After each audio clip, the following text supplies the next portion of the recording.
A West Suburban movie theater has been around for generations, and it's about to celebrate 100 years. Our Noel Brennan takes us inside the iconic York Theater in Elmhurst.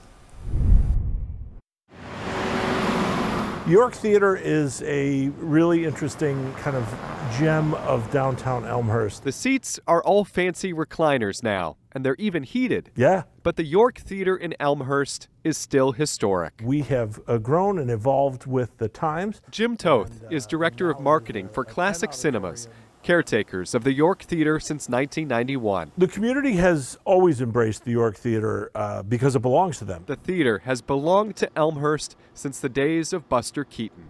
This building was just one room.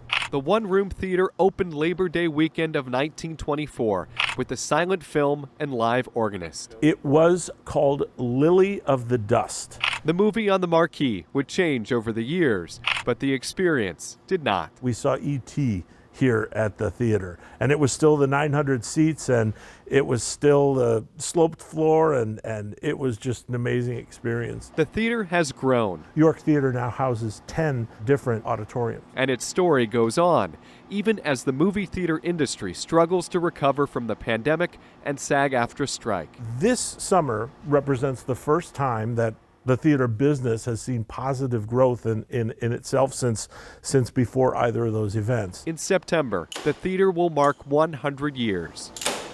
The York Theater will celebrate the milestone starting next month by screening iconic movies. Every Wednesday at 1 and 7 p.m. we're showing what we're considering one of the best films from each decade moving forward. A celebration of cinematic history. It's also at a century-old theater. Hollywood. Noel Brennan, CBS News, Chicago. The 100-year theater celebration kicks off on Sunday at 3:30. Yeah, the theater will screen a documentary about the theater, and that'll be followed by Buster Keaton's Sherlock Jr.